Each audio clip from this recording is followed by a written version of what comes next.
Au commencement, avant que la terre n'existe, avant qu'aucune étoile ne perce l'obscurité, il n'y avait que la présence éternelle, une lumière vivante, infinie, qui remplissait toute chose sans limite. Autour de cette présence, le ciel s'étendait comme un royaume d'harmonie, d'ordre et de beauté. Les anges y vivaient dans la paix parfaite, se déplaçant entre les vastes cours célestes, les terrasses suspendues et les grandes salles d'assemblée où montait la louange. Lucifer était l'un des plus élevés parmi eux, un ange brillant, admiré pour sa sagesse, sa force et sa beauté.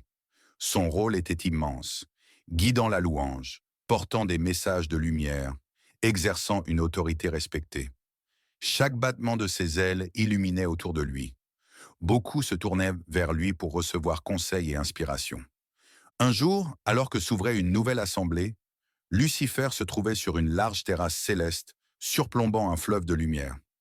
Il ajusta ses ailes et s'apprêta à rejoindre la grande réunion autour du trône. Un ange le salua avec joie. « Lucifer, marcherons-nous ensemble vers l'assemblée ?» Il répondit avec un sourire chaleureux. « Avec plaisir. Viens, la présence du Très-Haut nous attend. » Ils traversèrent les jardins célestes, où des arbres de lumière laissaient tomber des étincelles vivantes, comme des pétales éternels. D'autres anges avançaient dans la même direction, certains en silence, d'autres chantant doucement. On sentait la paix, la joie, la certitude d'appartenir à un ordre parfait. En entrant dans la grande salle d'assemblée, les anges furent enveloppés d'une lumière intense. Au centre, sur un trône insaisissable, se trouvait Dieu.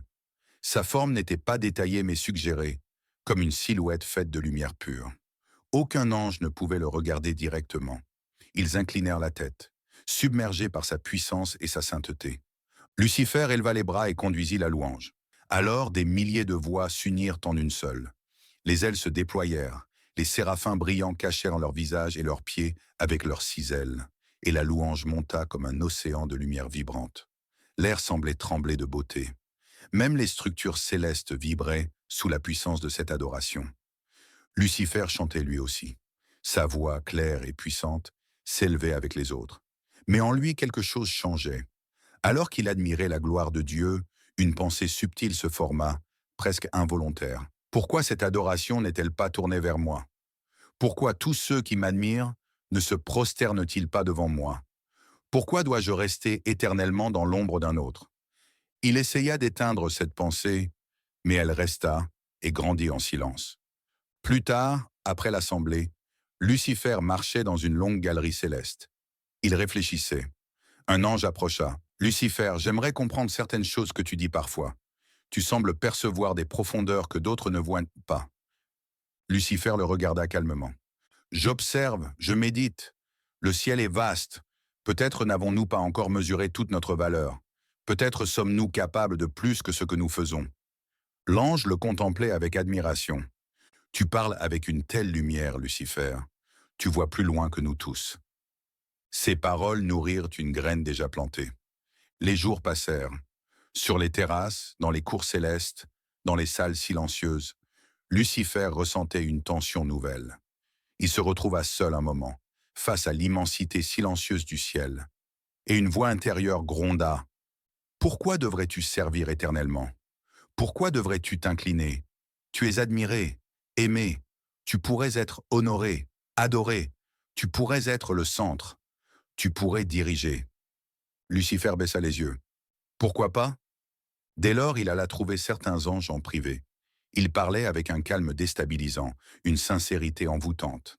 Avec un ange sage, il dit « Ne sens-tu pas que nous sommes limités, que nous ne sommes pas reconnus à notre juste valeur? Dieu règne, mais pourquoi ne partage-t-il pas ce règne avec nous? Pourquoi devons-nous nous prosterner sans fin ?» L'ange hésita. Je ne m'étais jamais posé la question. Lucifer pose une main rassurante sur son épaule. « Je veux un ciel où chacun peut s'élever, où nos voix comptent réellement. Tu comprends cela, n'est-ce pas? » L'ange répondit, troublé. « Oui, oui, je le comprends. » Avec un autre, un guerrier puissant, il dit, « Tu es un guerrier puissant. Et pourtant, quel pouvoir as-tu vraiment? Ne voudrais-tu pas un rôle plus grand, une liberté plus profonde? » Le guerrier murmura, « J'ai toujours senti que j'étais fait pour plus. Lucifer sourit. Alors marche avec moi.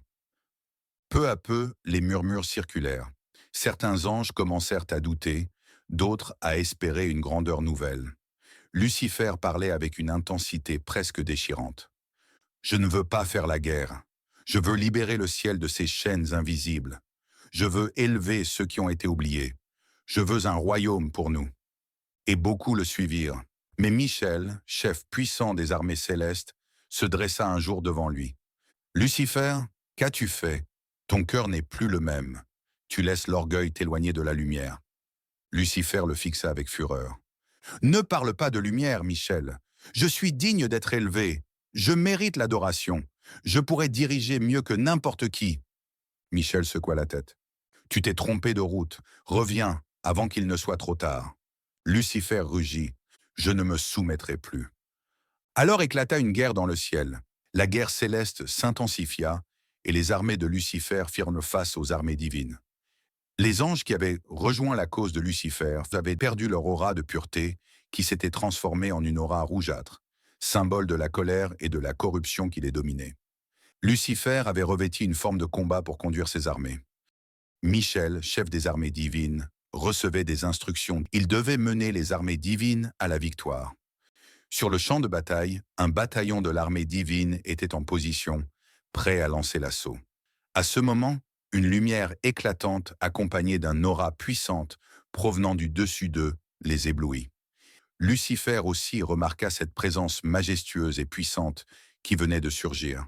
C'était Michel qui avait rejoint la bataille.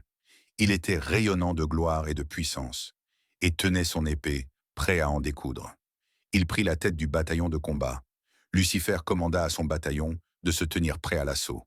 De leur côté, le bataillon de l'armée divine lança l'assaut. Lucifer engagea également son armée.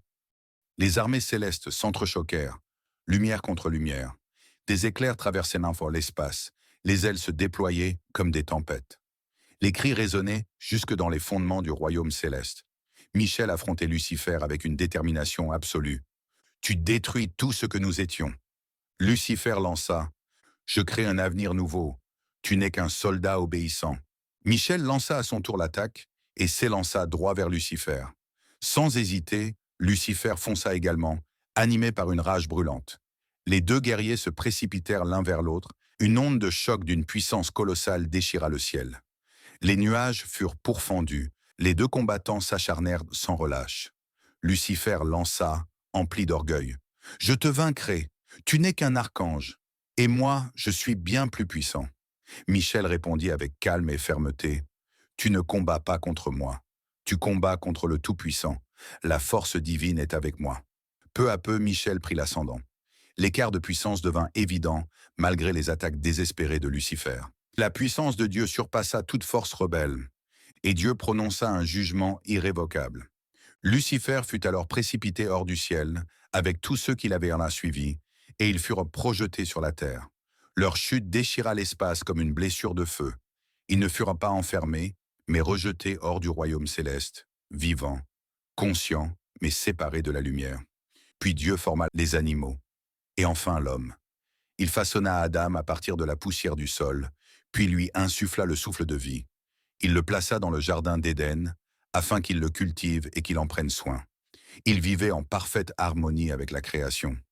Dieu lui rendait souvent visite. Ils échangeaient, discutaient, et Dieu prenait de ses nouvelles. Parfois, des anges venaient également lui tenir compagnie. Le jardin d'Éden était un lieu de paix absolue. Les espèces animales y vivaient en parfaite symbiose. Les lions se reposaient auprès des brebis, sans crainte ni violence. Dieu confia à Adam la mission de nommer les animaux. Adam accomplit cette tâche avec joie et émerveillement, découvrant chaque créature avec bonheur. Mais au fil du temps, un sentiment nouveau s'installa en lui. Un manque, un vide profond. Adam observait les animaux. Chacun avait son semblable, le mâle avec sa femelle. Mais lui demeurait seul. Connaissant le cœur d'Adam, Dieu le plongea dans un profond sommeil. Il prit l'une de ses côtes et façonna Ève. Lorsqu'Adam s'éveilla, il fut rempli de joie. Devant lui se tenait enfin celle qui lui ressemblait, celle qui partagerait désormais sa vie.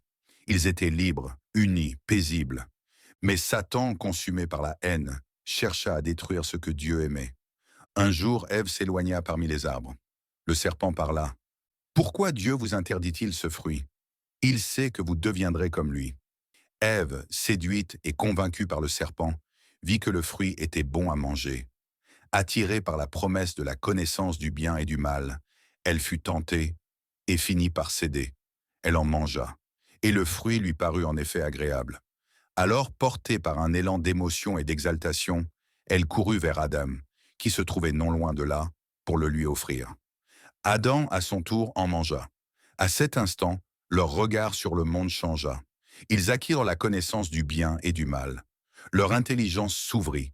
Mais avec cette connaissance vint aussi une nouvelle conscience. Ils réalisèrent qu'ils étaient nus. Pris de honte et de crainte, ils se hâtèrent de se couvrir. Ils assemblèrent des feuilles de figuier et s'en firent des vêtements. Leurs yeux s'ouvrirent à la honte, à la peur. Ils se cachèrent. Dieu marcha dans le jardin. « Adam, où es-tu » Adam répondit, tremblant. « J'ai eu peur, parce que j'étais nu. » Dieu dit avec tristesse. « As-tu mangé du fruit que je t'avais défendu » Adam tenta de se justifier. Ève aussi. Mais la conséquence était là. La séparation, la douleur, la mort. Adam et Ève quittèrent le jardin, mains serrées, larmes aux yeux, et deux chérubins, majestueux, prirent place à l'entrée, tenant une arme de lumière. Ainsi tombèrent l'ange et l'homme. Mais l'histoire ne s'arrêtait pas là. Dans les profondeurs du temps, une lumière nouvelle se préparait déjà, car Dieu n'abandonne jamais ce qu'il aime.